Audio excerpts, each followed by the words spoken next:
আছে আমি সেভাবেই পড়ে শোনাচ্ছি। আমার নাম ফয়সাল। আমার জন্ম ও বেড়ে ওঠা বাংলাদেশের উত্তরাঞ্চলের বিভাগীয় শহর রংপুরে। যে ঘটনাটি আজ আমি আপনাদের শোনাতে যাচ্ছি সেটি 2013 সালের। ক্যালেন্ডারের পাতায় দিন তারিখ হয়তো অনেকের কাছেই সাধারণ মনে হতে পারে, কিন্তু আমার জীবনের ইতিহাসে এই সময়টা এক দগদগে ক্ষত হয়ে আছে। সে সময় আমি এই ঘটনাগুলো এমনভাবে বলতাম যেন এগুলো অন্য কারো জীবনের গল্প, যেন গল্পের বই থেকে পড়ে শোনাচ্ছি। কিন্তু আজ যখন সেই দিনগুলোর কথা মনে পড়ে তখন বুঝতে পারি কিছু কিছু ঘটনা মানুষের জীবনের মোড় সম্পূর্ণ ঘুরিয়ে দেয়। কিন্তু অভিজ্ঞতা মানুষকে ভেতর থেকে দুমড়ে মুচড়ে বদলে ফেলে, খুব ধীরে ধীরে, খুব নিঃশব্দে। আজ আমি সেই ফয়সাল আর নেই যে এক সময় ভূত প্রেত বা অলৌকিক বিষয় নিয়ে হাসাহাসি করত। আজ আমি জানি অন্ধকারের ওপারে এমন কিছু আছে যা আমাদের সাধারণ বুদ্ধিতে ব্যাখ্যা করা সম্ভব নয়।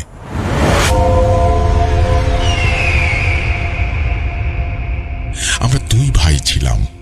আমার বড় ভাই আমার চেয়ে বয়সে প্রায় 6 বছরের বড়। ভাইয়ার তখন বিয়ে হয়ে গেছে, সংসারে নতুন মানুষ। ভাইয়ের দুটি ফুটফুটে মেয়ে ছিল। বড় মেয়েটা তখন স্কুলে যাওয়া শুরু করেছে, আর ছোটটা একেবারে কোলের শিশু, সারাক্ষণ মায়ের কোলেই থাকতো। আমাদের পরিবারটা ছিল বেশ সাজানো গোছানো। আব্বু আর আম্মু আমাদের সাথেই থাকতেন। আব্বু সরকারি চাকরি থেকে অবসর নিয়েছেন বেশ কয়েক বছর হলো। সারা জীবন কড়া নিয়মের মধ্যে অফিস করার পর এখন তার অখণ্ড অবসর।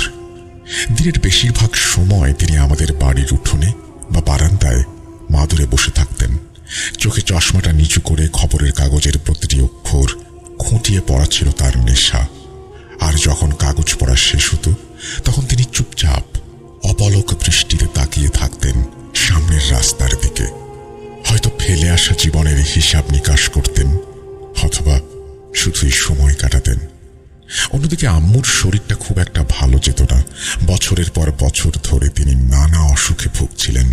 কখনো ব্লাড প্রেশার, কখনো সুগারের সমস্যা, আবার কখনো শ্বাসকষ্টের টানে রাতে ঘুমোতে না পারা। আম্মুর এই অসুস্থতার কারণে সংসারের রান্না বান্না থেকে শুরু করে ঘরকন্নার প্রায় সব কাজ ভাবিকেই সামলাতে হতো। ভাবি খুব দক্ষ হাতে সব দিক সামলে নিতেন। আমি তখন সদ্য আমার পড়াশোনা শেষ করেছি। ছাত্রজীবন শেষ করে বেকারত্বের এক অদ্ভুত সময় পার করছি। অন্যে হয়ে চাকরি খুঁজছি, এখানে সিভি দিচ্ছি, ওখানে ইন্টারভিউ দিচ্ছি, কিন্তু ব্যাটে বলে মিলছে না। সত্যি বলতে দিনের বেশিরভাগ সময় আমি বাড়িতেই থাকতাম। শুয়ে বসে বা বন্ধুদের সাথে আড্ডা দিয়ে সময় কাটত আমার। আমাদের বাড়িটা ছিল শহরের এক সাধারণ মহল্লায়। এলাকাটা খুব যে ধনী বা অভিজাত ছিল তা নয়, আবার খুব গরিব এলাকাও নয়। মধ্যবিত্ত মানুষের বসবাস।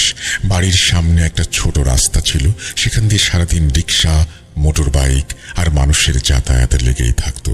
ফেরিওয়ালারা তাদের ভ্যানে সবজি, মাছ বা প্লাস্টিকের খেলনা নিয়ে হাঁক ডাক করত। দুধওয়ালা এসে সাইকেলের বেল বাজাত। সব মিলিয়ে এলাকাটা ছিল বেশ প্রাণচঞ্চল। কিন্তু আমাদের বাড়ির ঠিক পেছনের দিকটায় একটা অদ্ভুত পরিবেশ ছিল। সেখানে ছিল একটা সরু গলি, এতটাই সরু যে 5 ফুটের বেশি চওড়া হবে না। সেই গলিটা চলে গেছে আমাদের আর পাশের বাড়ির সীমানা প্রাচীরের মাঝখান দিয়ে।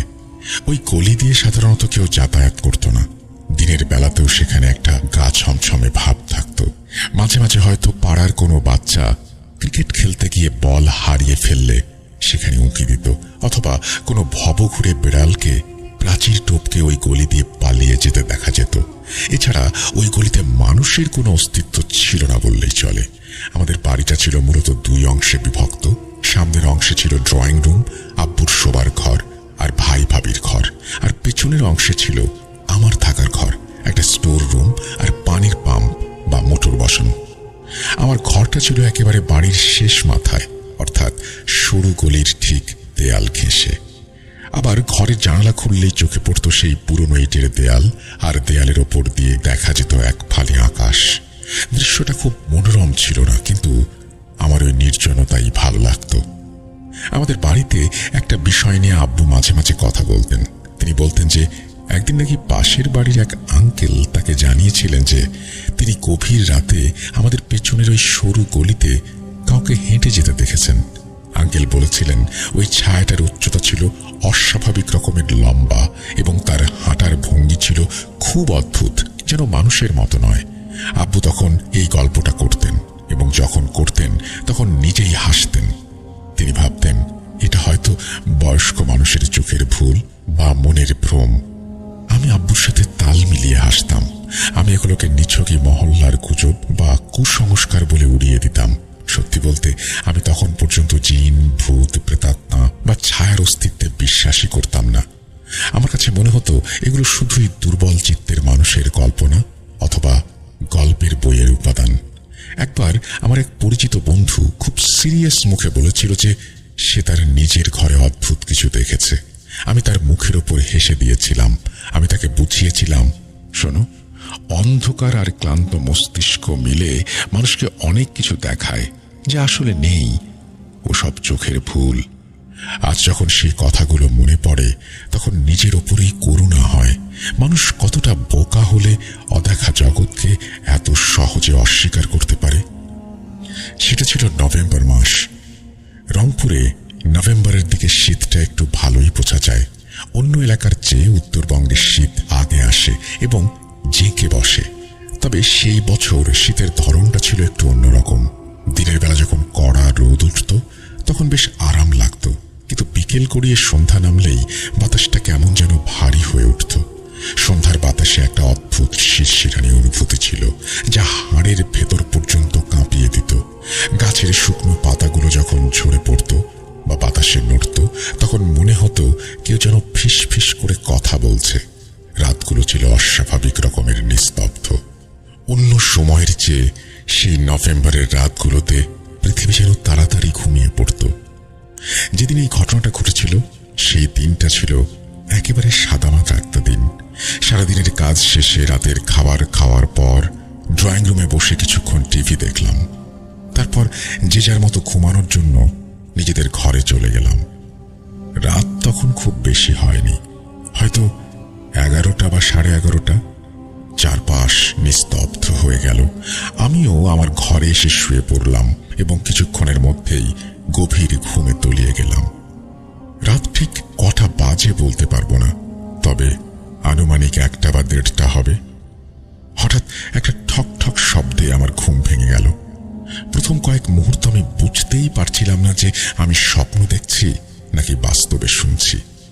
শব্দটা ছিল খুব অদ্ভুত, যেন কেউ দেয়ালের গায়ে হাতুড়ি দিয়ে বা শক্ত কিছু দিয়ে পেরেক ঠুকছে। ঠক ঠক ঠক।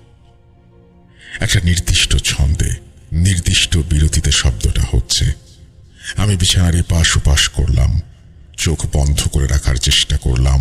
ভাবলাম হয়তো পাশের বাড়িতে কোনো মেরামতের কাজ চলছে, কিন্তু পর মুহূর্তেই আমার মস্তিষ্ক আমাকে মনে করিয়ে দিল রাত 1:30টার সময় কোন মিস্ত্রি কাজ করবে। আর শব্দটা তো দূর থেকে আসছে না, মনে হচ্ছে একদম কাছেই কোথাও হচ্ছে। শব্দটা থামছে না, একটানা হয়েই যাচ্ছে। আমার ঘরে তখন ঘুটঘুটে অন্ধকার, শুধু জানালার ফাঁক দিয়ে বাইরের ল্যাম্পপোস্ট বা চাঁদের সামান্য আলো এসে মেঝেতে পড়েছে। আমি বিছানায় উঠে বসলাম। বুকের ভেতরটা কেমন যেন অস্বস্তি হতে লাগলো, তবে তখনও ভয়ের কিছু আমি অনুভব করিনি। নিজেকে বুঝালাম, দূর, হয়তো মনের ভুল অথবা পানি পড়ার শব্দ। আমি বিছানা থেকে নামলাম, পায়ে স্যান্ডেল গলিয়ে ঘর থেকে বের হলাম। খুব সাবধানে পা ফেললাম যাতে আমার শব্দে বাড়ির অন্য কারো ঘুম ভেঙে না যায়। আস্তে করে আমার ঘরের দরজাটা খুলে উঠোনে বা বারান্দায় এসে দাঁড়ালাম। উঠোনটা অন্ধকারে ডুবে আছে। আমি বের হওয়ার সাথে সাথেই সেই শব্দটা থেমে গেল। আমি সেখানে দাঁড়িয়ে রইলাম। 1 সেকেন্ড, 2 সেকেন্ড, হয়তো পুরো 1 মিনিট। চারপাশ একদম চুপচাপ, এতটাই নীরব যে আমি আমার নিজের নিঃশ্বাসের শব্দ শুনতে পারছিলাম। মনে হলো হয়তো সত্যি আমার মনের ভুল ছিল। ঘুমের ঘোরে হয়তো কিছু একটা শুনেছি। আমি কাঁধ ঝাঁকিয়ে নিজের ঘরের দিকে পা বাড়ালাম। যেই আমি ঘুরতে যাব ঠিক তখনই আমার বুকের ভেতরটা ধক করে উঠল। কোনো নির্দিষ্ট কারণ ছাড়াই একটা অজানা আশঙ্কা আমাকে ঘিরে ধরল। মনে হলো কিছু একটা ঠিক নেই, কিন্তু কি ঠিক নেই তা বুঝতে পারলাম না। আমি আবার আমার ঘরে ঢুকলাম, দরজাটা ভিজিয়ে দিয়ে বিছানায় যেই শুতে যাব, ঠিক তখনই আবার সেই শব্দ।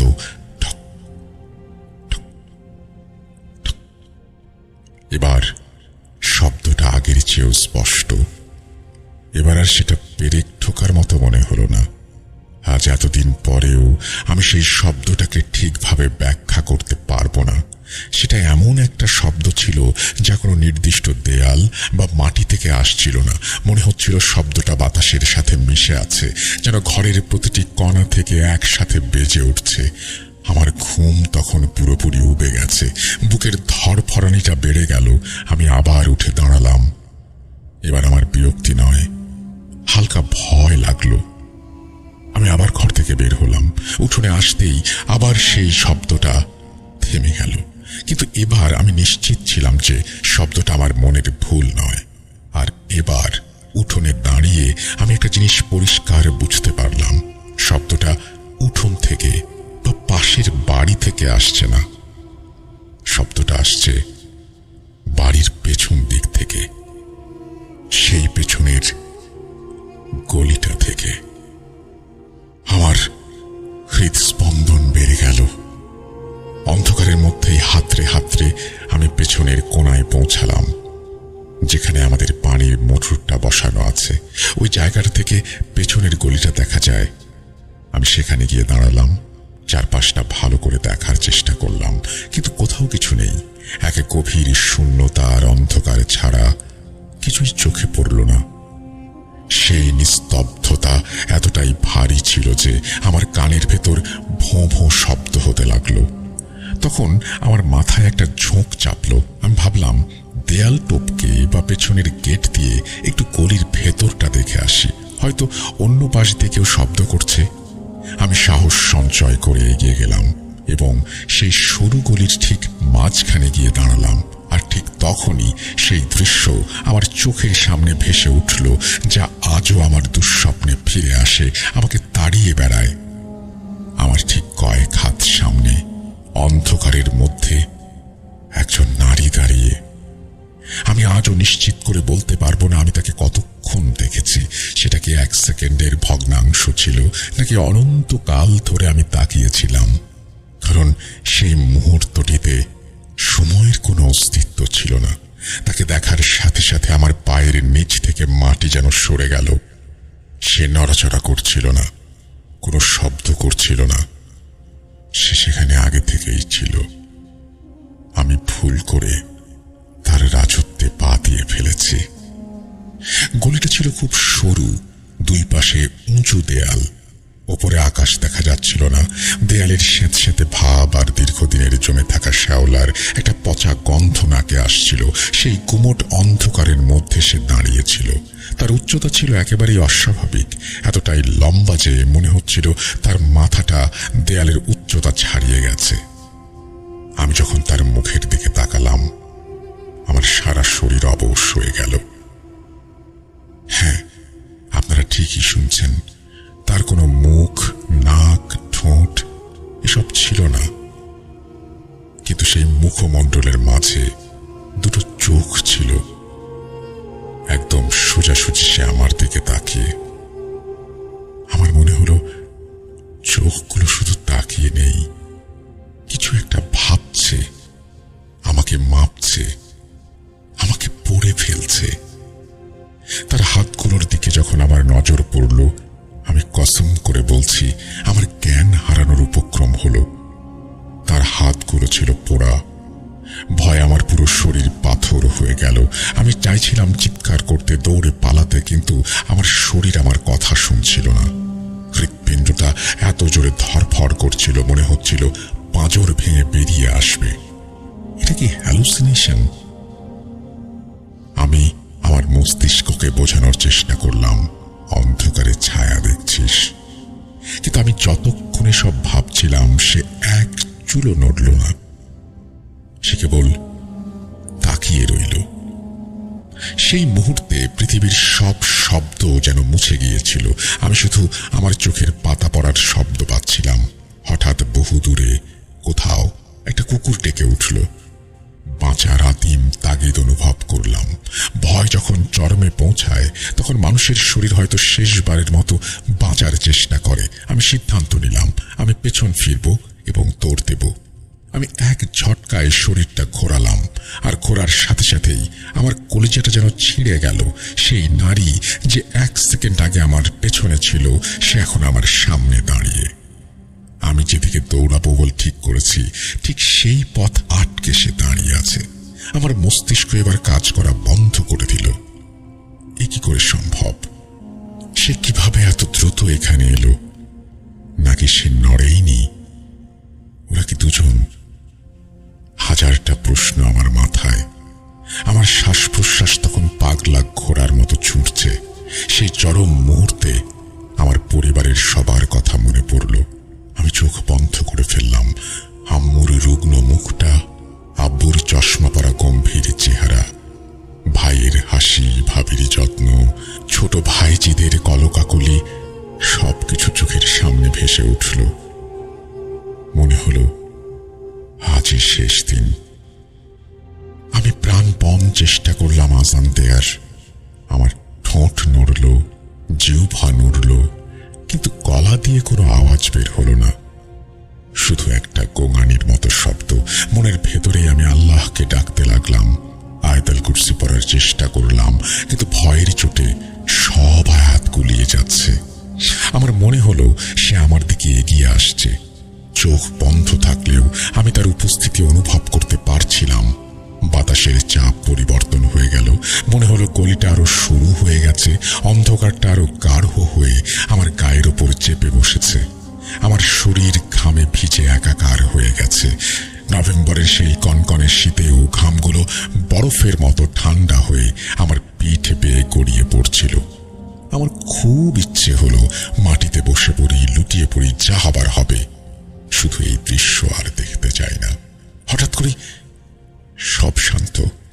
বাতাসের সেই ভারী চাপটা নেই, সেই পচা গন্ধটা নেই, সেই দম বন্ধ করা অনুভূতিটা নেই। আমি খুব ভয়ে ভয়ে চোখ খুললাম। গলিটা ফাঁকা, কেউ নেই। দেয়ালগুলো আগের মতোই দাঁড়িয়ে আছে।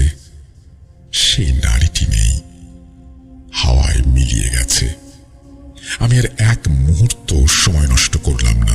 শরীরে যেটুকু শক্তি অবশিষ্ট ছিল তার সবটুকু দিয়ে আমি দৌড় দিলাম। আমার মনে হচ্ছিল আমার পেছনে কেউ তাড়া করছে, যদিও আমি পেছনে তাকাবার সাহস পাইনি। আমি ঘরে ঢুকে দরজাটা ছিটকিনি লাগিয়ে থপ করে বিছানায় বসে পড়লাম। আমার হাত পা তখনও থরথর করে কাঁপছে।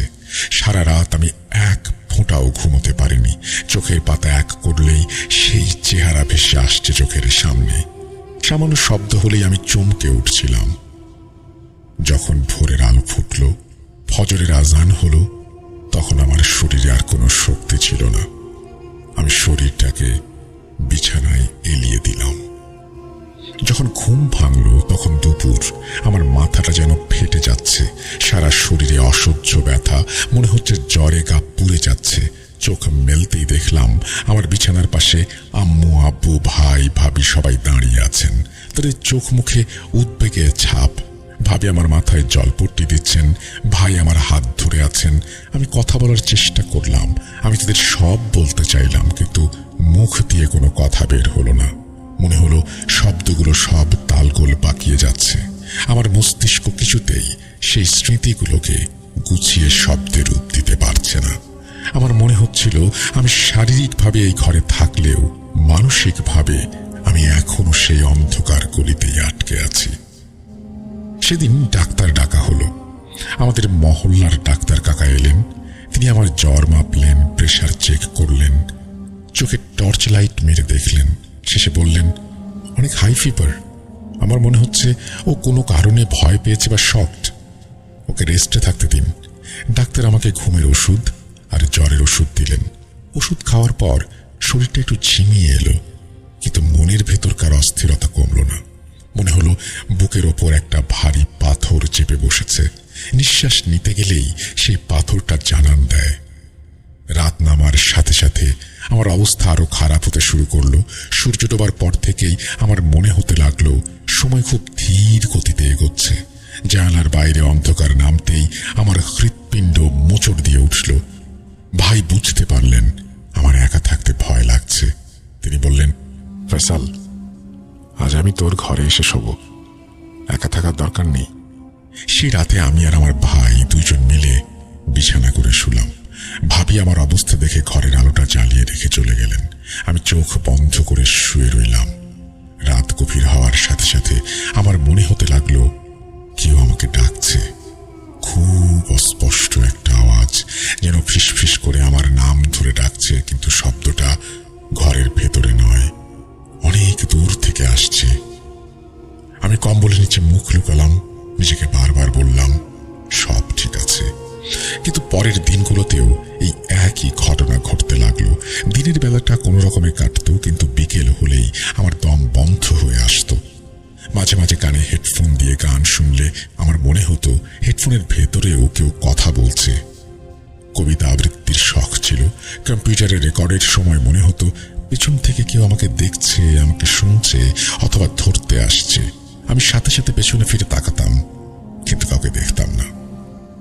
সেই নীরব রুমটার ভেতরে এই অনুভূতি কেমন লাগতে পারে একবার ভেবে দেখবেন। এই মুহূর্তে যারা শুনছেন এই নিস্তব্ধ রাতে, সিঁড়ি দিয়ে ছাদে ওঠার সময় মনে হতো আমার পেছনে কেউ হাঁটছে।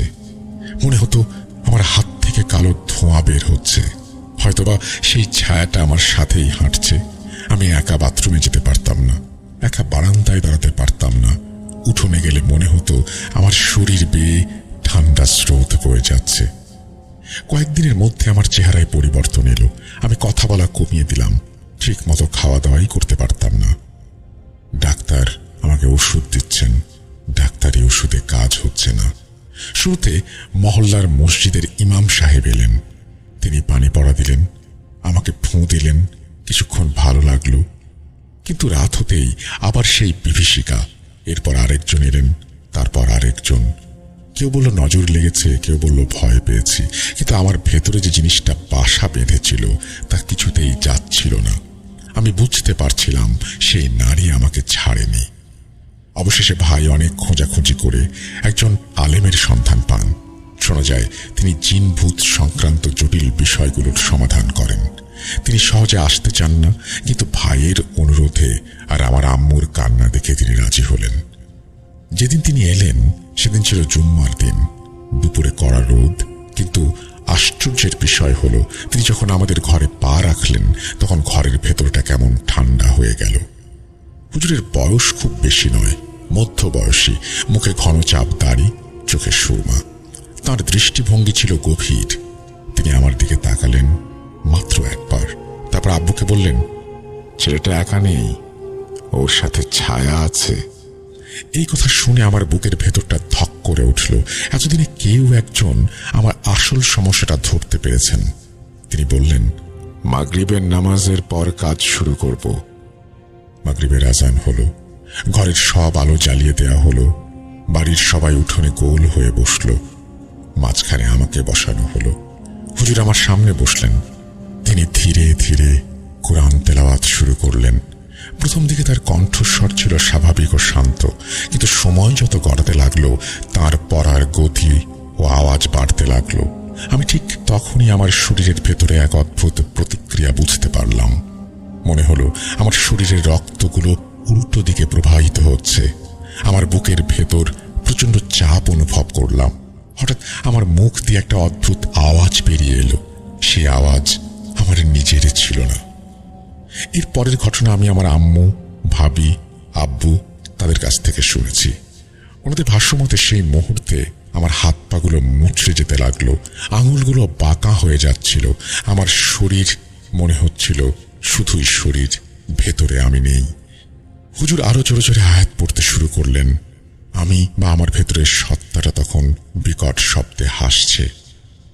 এমন পৈশাচিক হাসি জীবনে কেউ কোনোদিন দেখেনি। একটা ভারী কণ্ঠস্বর বেরিয়ে এলো আমার ভেতর থেকে। সে বলল, এই বাড়ি আমাদের, আমরা বহু বছর ধরে এখানে আছি, তোরা কেন বিরক্ত করছিস? এই কথা শোনার সাথে সাথে হুজুর তেলাওয়াত থামিয়ে দিলেন। তিনি গভীর একটা শ্বাস নিলেন, তারপর খুব শান্ত কিন্তু কঠোর গলায় বললেন, চুপ কর। তুই কে? চাস কি? তুই যেই হোস না কেন, আল্লাহর হুকুমে এবার তোকে এখান থেকে যেতে হবে। ঘরের ভেতর তখন পিনপতন নীরবতা, শুধু আমার ঘন ঘন নিঃশ্বাসের শব্দ, যা এখন আমার নিজের মনে হচ্ছে না। হুজুর আবার পড়া শুরু করলেন। এবার তিনি আরো শক্তিশালী আয়াতগুলো পড়তে লাগলেন। আমার মনে হলো আমার শরীরটা আগুনের মধ্যে ফেলে দেয়া হয়েছে। অসহ্য যন্ত্রণায় আমি ছটফট করতে লাগলাম। কতক্ষণ এভাবে চলেছিল আমার মনে নেই। এক সময় মনে হলো আমার শরীর থেকে ভারী কিছু একটা বেরিয়ে গেল। আমি জ্ঞান হারিয়ে লুটিয়ে পড়লাম। যখন আমার জ্ঞান ফিরল তখন ভোর হয়ে গেছে। ফজরের স্নিগ্ধ আলো উঠোনে ছড়িয়ে পড়েছে। আমার শরীরটা খুব দুর্বল লাগছিল, যেন কেউ আমাকে পিটিয়ে হাড়গোড় ভেঙে দিয়েছে। হুজুর তখনও বসেছিলেন। তিনি আমার মাথায় হাত বুলিয়ে দিলেন। আব্বুকে বললেন, ওরা এই বাড়িতে অনেক বছর ধরে ছিল, বিশেষ করে এই পেছনের দিকটায়। আল্লাহর রহমতে এখন আর নেই, তবে ওই পেছনের গলিতে আর কখনো কাউকে যেতে দেবেন না, জায়গাটা না পাক। সেদিনের পর থেকে আমি ধীরে ধীরে সুস্থ হয়ে উঠলাম। আমার জ্বর কমে গেল, খাওয়া দাওয়ায় রুচি ফিরল, রাতে ঘুম আসতে শুরু করল। কিন্তু একটা জিনিস আমার জীবনে চিরতরে বদলে গেল। আমি আর কখনো কোনোদিন ওই পেছনের গলির দিকে পা বাড়াইনি। এমনকি ওই দিকের জানালাটাও আমি চিরকালের জন্য বন্ধ করে দিয়েছি। আজও যখন নভেম্বরে শীতের রাতে বাতাস জানালার কাঁচে শব্দ করে, আমার মনে হয় সেই নারী হয়তো পাশেই দাঁড়িয়ে আছে। আমি জানি না সে কে ছিল, কেন আমাকে দেখা দিয়েছিল, তবে এতটুকু জানি কিছু কিছু জিনিস মানুষের চোখের আড়ালে থাকাই ভালো। একবার যদি সেগুলো চোখাচোখি হয়ে যায়, জীবন আর আগের মতো থাকবে না। এই ছিল আমার জীবনের সেই ভয়ঙ্কর অভিজ্ঞতা। আমি জানি হয়তো শুনতে অনেক সাধারণ লাগছে, কিন্তু যার সাথে ঘটে সেই বুঝতে পারে। আমি ফয়সাল, আল্লাহ হাফিজ। এই বলে ফয়সাল ওনার ঘটনা শেষ করেছেন। প্রিয় লিসেনার্স, আমি মোহাম্মদ সাবিত আলম এই ঘটনাটি কালেক্ট করেছি আপনাদের জন্য। আশা করছি আপনাদের ভালো লেগেছে। Thank you Sabit, thank you Faisal আমাদের সাথে ঘটনা শেয়ার করার জন্য। আপনারা সবাই জানেন বাংলাদেশের বিভিন্ন প্রান্ত থেকে সাবিত এবং সিফাত ঘটনা কালেক্ট করেন ভূত.com এর জন্য।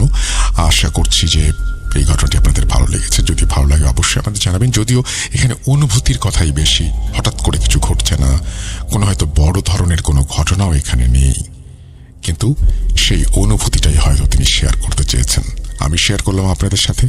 কেমন লাগছে জানাবেন কমেন্ট সেকশনে। আমরা চলে যাব আমাদের পরবর্তী ঘটনায়।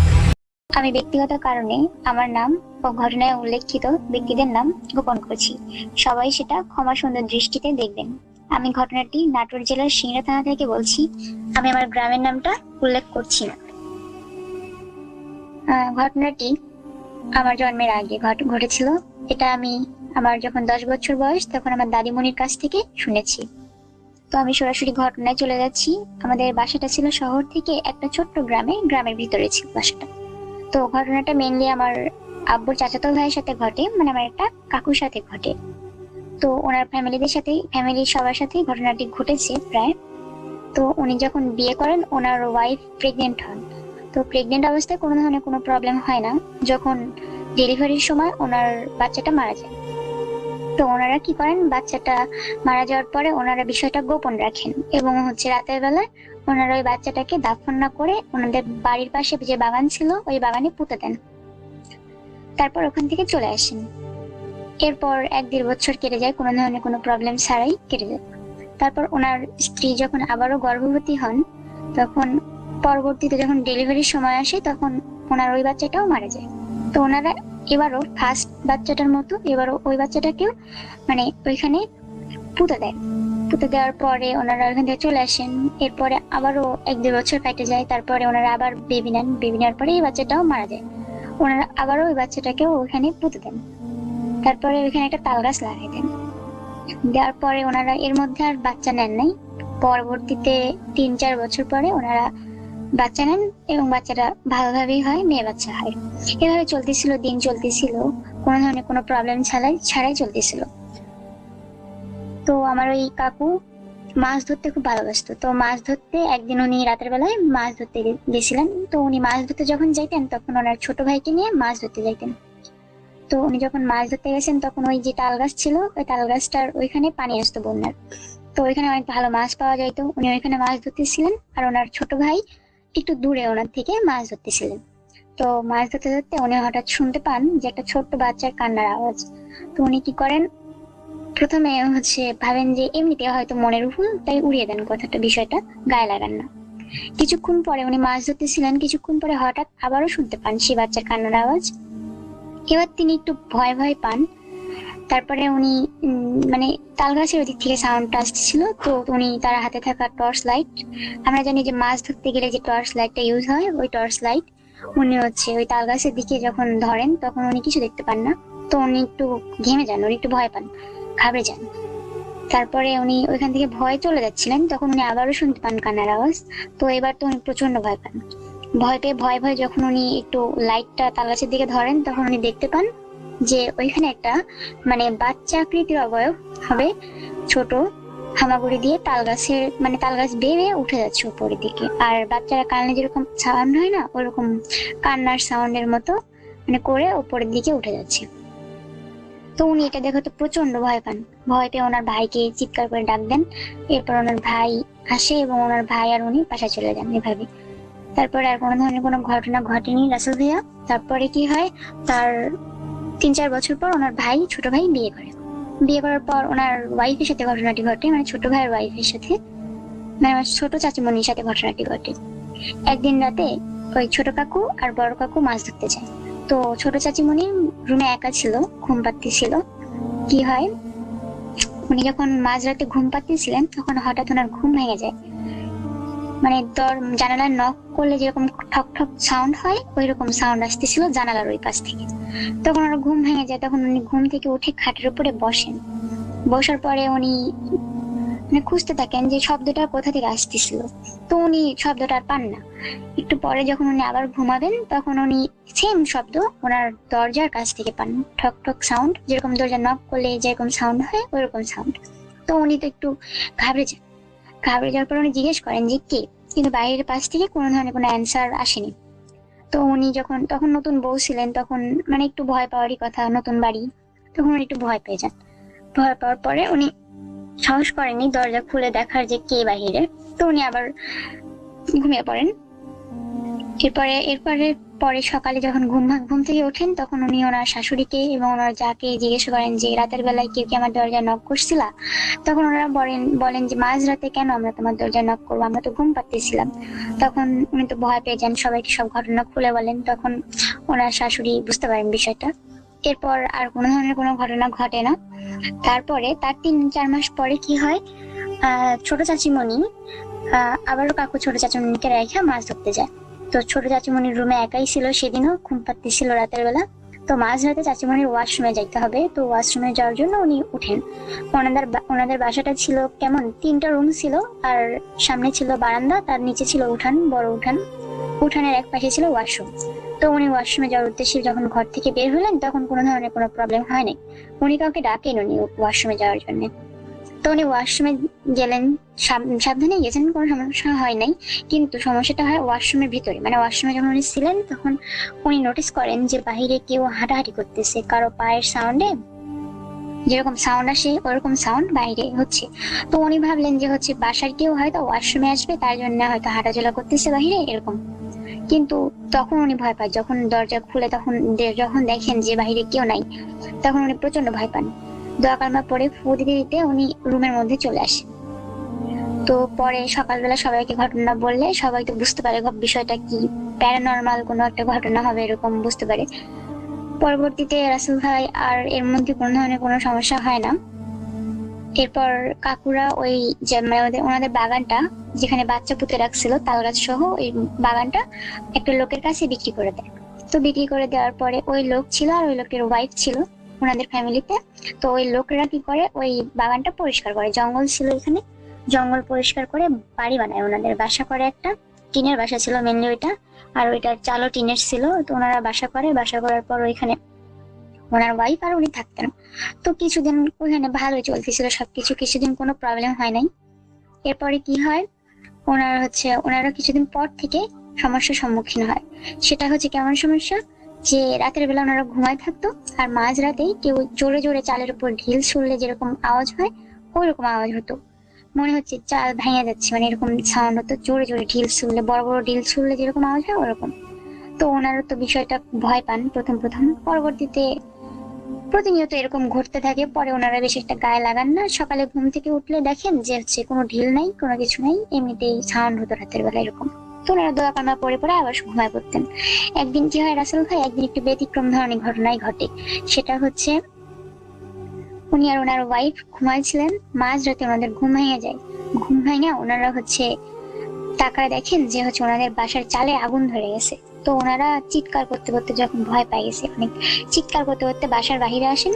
আসার পর দেখেন বাসার পরিবেশ সব নর্মাল। পরে ওনারা তো প্রচন্ড ভয় পায়, ওনারা আর সাহস করেননি সেদিন ওনাদের রুমের মধ্যে গিয়ে ঘুমানোর। তো ওনারা চলে আসেন আমার যে দাদিমণির কাছ থেকে, মানে ওই জায়গাটা কিনছিলেন, ওই দাদিমণিদের বাসায় চলে আসেন, মানে ওই কাকুদের বাসায়। আসার পর দাদিমণি আর কাকুদেরকে সবাই সব ঘটনা খুলে বলেন। বলার পর দাদিমণি বুঝতে পারে বিষয়টা। তারপরে বুঝতে পারার পরে দাদিমণি ওনাদেরকে বলে আজকে আমাদের বাসায় থাকতে। পরে ওনারা দাদিমণিদের সাথেই রাতটা কাটায়। পরের দিন সকালবেলা ওনারা বলে যে তোমাদের জমি তোমরা ঘুরায় নাও, আর আমাদের টাকা আমাদেরকে দিয়ে দাও। পরবর্তীতে দাদিমণি ওনাদের জমি ওনাদেরকে দিয়ে দেয়, আর টাকা দিয়ে দেয় আর জমি ঘুরাই দেন। পরে ওনারা এখান থেকে চলে যায়। এরপর এরকম সমস্যা করার কারণে দাদিমণি কি করে, দাদিমণি হুজুরের কাছে যায়। যাওয়ার পরে হুজুরকে বলে এরকম বিষয়, এরকম এরকম হয়েছে। তো হুজুর বলে যে ওইখানে কুরবানি দিতে, গরু কুরবানি দিতে, দিয়ে ওইখানে গরুর যে কুরবানির রক্ত হবে ওইটা পুঁতে রাখতে। তো ওনারা এটাই করেন। করার পরে আল্লাহ দিলে কোনো সমস্যা হয় নাই। কিন্তু সমস্যা আরেকটা হয়, সেটা হচ্ছে আমি জন্মের পরে, মানে যখন আমার 9 বছর 9.5 বছর বয়স, তখন এর মধ্যে সবকিছু স্বাভাবিক ছিল। এখানে আমাদের এলাকার লোকজন এখানে যাইতো, গরমের সময় অনেক বাতাস হইতো এখানে। তো গরম লাগলে সবাই ওইখানে জায়গায় বসে থাকতাম আমরা, ভালো লাগতো। আমি ছোট থেকে ওইখানে অনেকবার গেছি। আমরা ওইখানে প্রায় প্রতিনিয়ত যাই, বসে থাকি, খেলাধুলা করি, ছোটরা বড়রা বসে থাকে এরকম। কিন্তু একটা বিষয়, সেটা হচ্ছে আমরা যখন দুপুরবেলা, খাড়া দুপুরবেলা যেটা বলে, ওই টাইমটাই আর মাগরিবের আজানের টাইমটাই ওইখানে যাইতাম না, কারণ ওইখানে যেতে সবাই নিষেধ করতো, খারাপ জায়গা বলতো এরকম আর কি।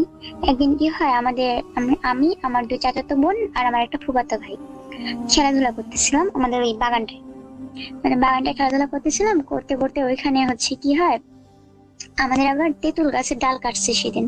তো তেঁতুল গাছের ডালগুলো কি করছে, ওনারা কাইটা, আমার আব্বুরা ওই ডালটা ওই আপনার তাল গাছের ওইখানে রেখে দিছে। তো আমরা তো ছোট মানুষ, আমরা তো অত বুঝি না, আমরা ওই দিক দিয়ে খেলাধুলা করছি। ওইখানে তেঁতুল গাছের ডাল রাখছি, তেঁতুল পাড়ছি, ডাল থেকে ছিঁড়া ডালে বসে খেলছি। তো তখন কোনো প্রবলেম হয় নাই, প্রবলেমটা মনে করেন কোনো ধরনের কোনো প্রবলেম হয় না। কিন্তু সন্ধ্যার আজান যে পার হয়ে গেছে এটা আমরা খেয়াল করি নাই। তো যার ফলে মনে করেন আমার আম্মুরা চলে আসছে ডাকতে যে চলো বাসায় যাবে না এখন। তো পরে আমরা বাসায় চলে যাই, যে যার বাসায় চলে যাই। সমস্যাটা আমাদের কারোর সাথে না হলেও সমস্যাটা হয় মেনলি আমার ওই ফুপির ছেলের সাথে, যে আমাদের সাথে ছিল। ওই কি করে, যে ওই নাকি যখন বাসায় চলে যায় তখন হাত মুখ ধুয়ে পড়তে বসে। তো পড়তে বসার পরে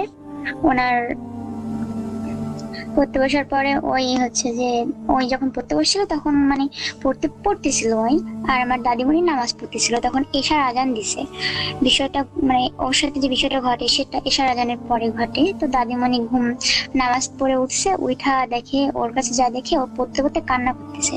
তো দাদিমণি তো হঠাৎ ওর কান্না দেখে ওর কাছে যায়। তখন ওর দাদিমণিকে বলতেছে আমি মাছ খাবো, পুঁটি মাছ খাবো, নেকা নেকা সুরে বলতেছে যে মাছ খাবো, পুঁটি মাছ খাবো, নানিমণি আমাকে মাছ আইনা দাও, পুঁটি মাছ আইনা দাও। ওই যে তাল গাছ আছে, তাল গাছের ওইখানে পুঁটি মাছ আছে, আমাকে পুঁটি মাছ আইনা দাও, আমি পুঁটি মাছ খাবো, এরকম বলতেছে। তখন দাদিমণি অজু অবস্থায় ছিল, দাদিমণি ভয় পায় যদিও, কিন্তু একটু স্বাভাবিক হয় দাদিমণি ওকে ধরে, আর ফুপিও ছিল, ওকে ধরে আমাদের এলাকায় মসজিদ ছিল, মানে মসজিদের ইমামের কাছে ওকে নিয়ে যায়। তারপরে ইমাম হচ্ছে ওকে ঝাড়ফুঁক করে দেয়, ইমামকে বলে যে এরকম এরকম ঘটনা, বলতে বল বকতেছে দাদিমণিরা। তো ইমাম ওকে ঝাড়ফুঁক করে দেয়, পানি পড়া দেয়, পানি পড়া খাওয়ার পর থেকে এখন আল্লাহ দিলে সুস্থ আছে ওই। আর এরপর ওর সাথে আর কোনো ধরনের কোনো ঘটনা ঘটেনি, আর আমাদের এলাকার কারোর সাথেই কোনো ধরনের ঘটনা ঘটেনি এখন পর্যন্ত।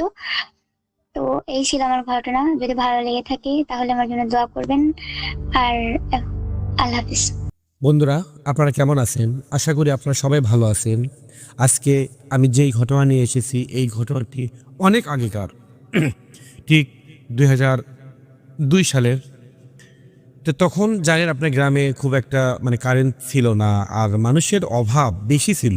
আর দীর্ঘ অনেক আগেকার ঘটনায় আপনার ভাতের কষ্টটা বেশি ছিল মানুষের। তো এরকম একটা গরিব ফ্যামিলির একটা করুণ কাহিনীর মানে কাহিনীটা বলবো আপনাদের সামনে। এই ঘটনাটি পাঠাইছে জিহাদ নামে একটা ছেলে, তার থেকে এই ঘটনাটি শোনা। এবং ওই ভাইটা এখন মানে 2002 সালে নিজের চোখে দেখছে, এখন অনেক বড় হয়ে গেছে।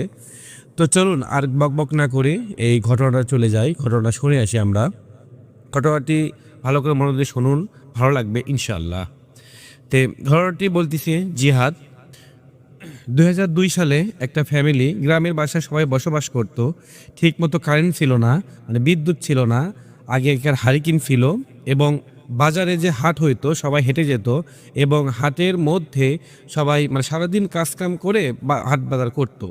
কিন্তু একটি ভাই, গ্রামেরই জিহাদ বলতেছে, একটি ভাই, তার নাম হচ্ছে আব্দুর রহমান। রহমানের সংসারে অনেক অভাব ছিল, এবং মানে অভাবী মানুষ ছিল আর কি। দুইটা মেয়ে বাচ্চা বিয়ে দিতে হবে। একটা মেয়ে বাচ্চা হালকা বড় হয়েছে, আর এটা ক্লাস 5-এ পড়ে। তো এই সব কিছু নিয়ে অতিরিক্ত টেনশনে থাকতো আব্দুর রহমান।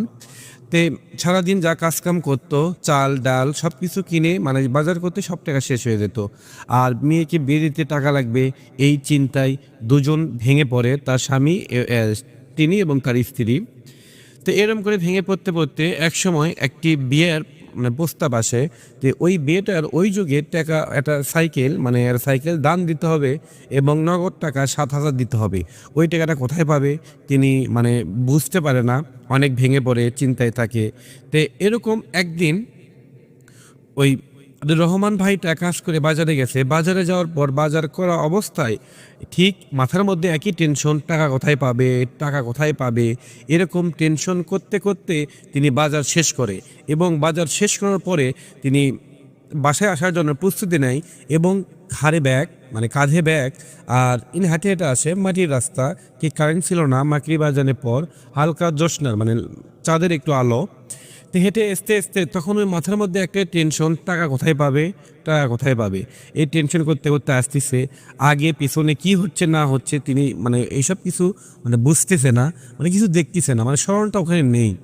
তো এরকম করে আসতে রাস্তার পাশে এক পর্যায়ে যে একটা বয়স্ক মানুষ সাদা পাঞ্জাবি পরে মানে অনেক লম্বা দাঁড়িয়ে আছে। তখন উনি খেয়াল করেনি, তখন তাকে সালাম দেয়, আসসালামু আলাইকুম। তখন আব্দুর রহমান ওয়ালাইকুম আসসালাম করে চলে যায়। তো যাওয়ার পরে এরকম করে হেঁটে যেতে যেতে যেতে ঠিক আরও একটু মানে অনেক দূর পর্যন্ত যাওয়ার পরে আবার একটা সালাম আছে, আসসালামু আলাইকুম। তখন আব্দুর রহমান বলে ওয়ালাইকুম আসসালাম বলে চলে যায়। এরপরে বাসায় চলে যায়। বাসায় চলে যাওয়ার পরে মানে বাসায় সব কিছু রাখার পর খাওয়া দাওয়া করে, খাওয়া দাওয়ার পরে ঘুমানোর জন্য প্রস্তুতি নেয়। এবং ঘরে যখন যায় ঘুমানোর সময় ঠিক ঘুম আসার আগে তখন হঠাৎ করে আব্দুর রহমানের মাথার মধ্যে একটা মানে কথা মনে পড়ে, কিরে আমাকে তো রাস্তার মধ্যে কে জানি সালাম দিছিল, আমি তো দেখিনি কি, কিন্তু ওই একই রকম সালাম অনেক দূর পর্যন্ত আসার পর আবার আমাকে সালাম দিছে। আচ্ছা ওটা কী হতে পারে, তাহলে কি আমার পিছনে পিছনে আসছে না ওটা কী, মানে খেয়াল করেনি। তো এরকম করে মাথার মধ্যে একটু আসার পরেই তিনি ঘুমাচ্ছে। তো ঘুম আসার পরে তিনি স্বপ্নে দেখে ওই মানুষ, ওই ব্যক্তি আবার ওকে সালাম দিচ্ছে, আসসালামু আলাইকুম। তখন আবার সালাম নিল, নেওয়ার পর বলতেছে তুমি কে, আপনি কি? আব্দুর রহমান, আপনি কি, আপনি আমাকে কি চান? বলতেছে আমি আজকে মাগরিব পর তোকে 2বার দেখা দিয়েছি, কিন্তু তুই আমার সাথে কোনো কথা বলিসনি। আমি মানুষ না, আমি হচ্ছে জিন। আমি তোর উপকার করার জন্য আসছি। আমি জানি তোর টাকার অনেক প্রয়োজন, আমি তোর টাকা দেবো। তুই টাকা যদি নিস তাহলে আমার সাথে কথা বল, কেন আমি তোর কষ্ট আর সহ্য দেখতে পারতেছি না। তো এরকম কথা হওয়ার পর আব্দুর রহমান বলে, আমি আপনার টাকা কেন নেব, আর আপনার জিন, আপনারা মিথ্যা কথা বলেন, মিথ্যা কথা বলে আমাদেরকে মানে ধোকায় ফেলে দেন, আমি টাকা নেব না। ভালো ব্যবহার করে সালাম দিয়ে বিদায় দিতে বলে। এরই মধ্যে হঠাৎ করে ফজর আজান দেয়, ওই জিনটা চলে যায়। তারপরে তিনি আবার কাজে চলে যায়। এক সময় কাজ করে আসার সময় মাগরিব আজান পার হয়ে যায়। আস্তে আস্তে ওই রকম রাস্তার পাশে আবার ওই মানুষকে দেখতে পেয়েছে, সাদা পাঞ্জাবি পরে, অনেক লম্বা, আওয়াজ সালাম দিল, আসসালামু আলাইকুম। তখন আব্দুর রহমান বলল, ওয়ালাইকুম আসসালাম। তখন আব্দুর রহমানের মনের মধ্যে হালকা ভয় সৃষ্টি হলো, কেন আব্দুর রহমান জানে এটা মানুষ না, এটা হচ্ছে জিন। তখন কি করবে কিছু বুঝতে পারে না। তখন আব্দুর রহমান বলে, আপনি কি চান, আপনি আমার কাছ থেকে কি চান? তখন ওই অবয়বটা বলল, আমি কিছু চাই না, আমি চাই তুই কিছু দিতে, আর তুই কিছু নেওয়ার পরে তোর মেয়েকে বিয়ে দিবি। তুই সংসারে অনেক গরিব, তুই অনেক কষ্ট করে দিন পথ পার করতেছিস, আমি চাই আমি তো কিছু দিতে, তুই যেন একটু হালকা আরও বড় হতে পারিস, ভালোভাবে দিন পথ যাইতে পারে। তখন আব্দুর রহমান বলে, আমি আপনার টাকা নেব না, আমি আপনার টাকা করে নেব না। তখন বলে, নে, তুই এই টাকা যদি নিস তাহলে তোর জীবন ভালো হবে, সুন্দর হবে। অনেক লোভ দেখায়। তারপর আব্দুর রহমান বলে, আমি টাকা নেব না, বয়ে চলে যাই। যাওয়ার সময় পিস থেকে বলে, তুই যদি টাকা না নিস তাহলে তুই কোনদিন কিছু করতে পারবি না, তুই ভালো করে চিন্তা করিস, চিন্তা ভাবনা করে তুই আমাকে জানাস। তখন এই কথা বলার পরে আব্দুর রহমান বাসায় চলে যায়। যাওয়ার পর তার বউকে মানে খুব টেনশনে থাকে। তার বউ বলে, কি হয়েছে আপনার? বলে, আমার কিছু হয়নি, তুমি ভাত দাও, এক মুঠ খেয়ে আমি ঘুম আসবো। তখন তার বউ ওকে ভাত দেয়। ভাত দেওয়ার পর ভাতটা খায়। খাওয়ার পরে ঘুমানোর জন্য প্রস্তুতি নেয়, এবং ঘুমানোর পর প্রস্তুতি নেওয়ার পরে ঠিক মধ্যরাত্রে আবার স্বপ্নে দেখা দেয়, তুই টাকা নে, টাকা নে, টাকা নে। তখন আব্দুর রহমান বলে, কিসের টাকা, কোথায় পাবো, কে দিবে? বলে, আমিই দেবো তোর টাকা। কি করতে হবে আমার? তোর কিছুই করতে হবে না, তুই শুধুমাত্র রাত 1টার দিকে এই বাড়ি, ওর বাড়ির 3-4টা বাড়ি পরে একটা পুকুর পার ছিল, ওই পুকুর পাড়ে ওখানে আসবি, আসার পর তুই টাকা দেখতে পাবি, টাকা দেখার পর ওখান থেকে তুই টাকা নিয়ে চলে যাবি। তখন বলতেছে, পুকুর পাড়ে টাকা আছে, ওখান থেকে টাকা নেবো ওই রাত 1টার দিকে, আমি কেন যাবো? যদি আমার ক্ষতি হয়? বলতো, কোনো ক্ষতি হবে না, আমি তো আসি, কিন্তু ওই টাকাটা নেওয়ার পর তুই যখন আসবি, আসার পর পিছন দিক কখনো তাকাবি না, তাই বলে। এ কথা বলার পর যখন হাজারো কষ্টের মাঝে যখন এরকম কষ্ট হয়ে যায়, তখন কি করবে কিছু বুঝতে পারে না। তখন এক সময় রাজি হয়ে যায়, এবং রাজি হয়ে যাওয়ার পরে তখন তিনি যখন কাজে চলে যায়, আবার কাজ থেকে আসার পরে ওই অবয়বটা আবার দেখা দেয়, এবং তখন বলে, আসসালামু আলাইকুম আব্দুর রহমান। তো আব্দুর রহমান বলে, হ্যাঁ ওয়ালাইকুম আসসালাম, বলেন। বলতেছে, আজকে রাতে তুই যাবি, যাওয়ার পর টাকাটা নিয়ে আসবি, তোর মেয়েকে বিয়ে দিবি, তুই জীবনে ভালো কিছু করবি, এরকম করে বলে। তো আব্দুর রহমান জানে না ওই টাকাটা নিয়ে লোক কিছু দিতে হবে কি হবে না, কি মানে কিছু চাহিদা আছে নাকি, এসব কিছু জিজ্ঞাসা করেনি এবং শোনেওনি। তখন আব্দুর রহমান চলে আসে, আসার পর ঘুম আসে, সে এতে তার ঘুম হয় না, টেনশনে থাকে। তার বউ বলে, ঘুম আসো, বা তুমি ঘুম আসো, আমি ঘুম পরে আসবো। তখন সারা রাত জেগে থাকে। ঠিক রাতে 1টা বাজে, তখন আব্দুর রহমান একটা ব্যাগ নিয়ে চলে যায়। যাওয়ার পরে ওই পুকুর পাড়ে যাওয়ার পর দেখে ওই জায়গায়, যে জায়গায় বলছিল, ওই জায়গাটায় প্রচুর আলোতে ভরে গেছে। তখন হালকা ভয় মানে পায় আর কি আব্দুর রহমান। তখন পুকুরে পাড় দিয়ে আস্তে আস্তে যাইতে ওই পাশে দেখে ওই বিশাল অবয়ব। বলে, আব্দুর রহমান, তুই চলে যাচ্ছিস, আয়, এই টাকাটা তোর জন্যে রয়েছে, ওই টাকাটা তুই নিয়ে যা। যখন ওই বলতিছে, ওই টাকাটা নিলে আমার তো কোনো কিছু হবে না, বলে, না, তোর কোনো কিছু হবে না, কোনো ক্ষতি হবে না, তুই নিয়ে যা, এই টাকাটা নিয়ে তুই জীবন সুন্দরবন সাজা। তখন আব্দুর রহমান বলতিছে, ঠিক আছে, আমি ওই টাকাটা নেব। তখন টাকার কাছে যাওয়ার পরে ওই যে প্রচুর আলো, টাকা অনেক পড়ে থাকে, ওই টাকাটা যখন হাত দিয়ে ব্যাগের মধ্যে নেয়, তখন ওই জিনটা হি হি করে হেসে ওঠে। তখন আব্দুর রহমান চমকে ওঠে, বলে, আপনি হাসলেন কেন? বলতিছে, না, তুই প্রথম বলছিস তুই আমি টাকা নেব না, দেখ আমরা কীরকম জিন জাতি, ওই টাকাটা তোকে দিলাম, তারপরে ছাড়লাম। তখন আব্দুর রহমান বলতেছে, আপনি যদি এরকম করেন তাহলে আমি টাকা নেব না। তো ওই জিন বলে, ওই টাকা না নিয়ে তুই কোথায় যাবি? এই টাকা তোর নিতেই হবে, তুই যেহেতু টাকা একবার হাত দিয়েছিস, এই টাকা তোর নিতেই হবে। তখন আব্দুর রহমান ব্যাগের মধ্যে টাকা ঢুকে নেওয়ার পরে বলছিল পিছন দিক তাকানো হবে না। তখন আব্দুর রহমান পিছন দিক সামনে দিক চলে আসতেছে, আর পিছনে মনে হয় ঝড় বয়ে যাচ্ছে, মনে হয় আব্দুর রহমানের পিছনে কে জানি হেঁটে হেঁটে আসতেছে, আর বলতিছে, টাকা নিলি, এরকম বলতিছে। আব্দুর রহমান সব মনে পড়ছিল, পিছনে টাকা হবে না, চলে যায় বাসায় যাওয়ার পর টাকা খাটের এক সাইডে রেখে দেয়। তারপর শুয়ে পড়ার পর সারা রাত ঘুম নেই। ওর কানের মধ্যে একটাই কথা, টাকা তাহলে শেষে নিলি। এরকম হওয়ার পরে পরের দিন সকালে ওই টাকাটা আর লুকিয়ে রাখে, মানে খাটের ভেতরে রাখে। রাখার পরে কাজে চলে যায়। কাজে চলে যাওয়ার পরে কাজ থেকে আবার আসার সময় দেখে আবার ওই জিনটা ওখানে দাঁড়িয়ে আছে, কিন্তু এইবার ওই জিনটার কথার ভাষা অন্যরকম হয়ে যায়। যেমন আব্দুর রহমানকে বলে, তুই তো টাকা নিলি, তাহলে তুই আমাকে এখন কি দিবি? তো আব্দুর রহমান বলে, আমি তো কিছু দিতে চাইনি, আমিও তোমায় কিছু দিতে চাইনি। তো বলতেছে, তুই এত কিছু পাইলি, এর বিনিময়ে তুই কিছুই আমাকে দিবি না?